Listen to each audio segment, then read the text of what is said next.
If you want to become a Lyft driver, you need a car, of course. And there's two main ways you can drive for Lyft. Either A, you can use your own car, or B, you can rent a car through Lyft. And for most people, they decide to use their own car.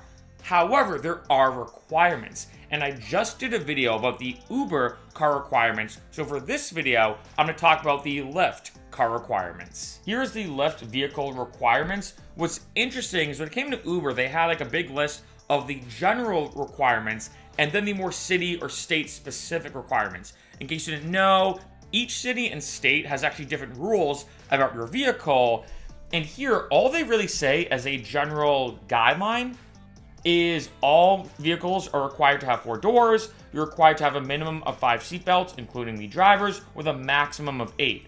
That's pretty much all they say. So what you have to do is you have to basically go to your city or state requirements.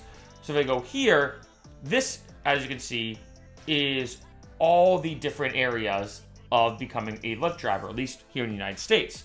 So I pulled up the California one and the Massachusetts one, just to show you how each city and state can be a little bit different, because obviously, you know, I drove in Boston, now I live in LA.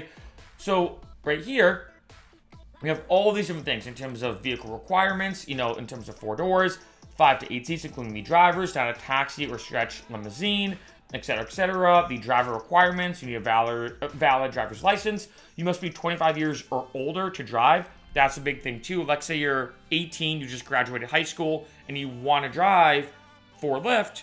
That's going to be something that's very tricky to do. Or let's say you're in college. You know, I know a lot of college students want to drive for Lyft because it's a great way to make some side cash.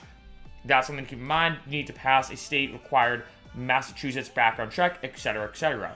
You need a TNC vehicle inspection. I mean, there's a bunch of stuff you really have to do, not only for your car, but for yourself in general, for the driver, and all the documents you need to submit.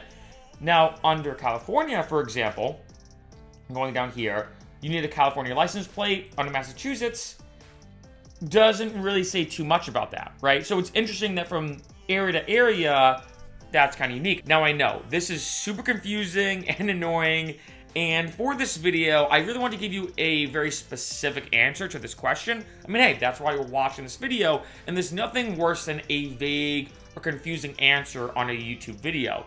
However, what's tricky, both with Lyft and Uber, is it really depends on your state. Every state has different requirements, and as you saw from California, getting even more specific, every city has specific requirements. So my best bet for you, if let's say you're looking to drive, go on to Lyft or let's say Uber, I suggest signing up with both apps. Submit your car, let them know your location, follow the guidelines, and you'll be good to go.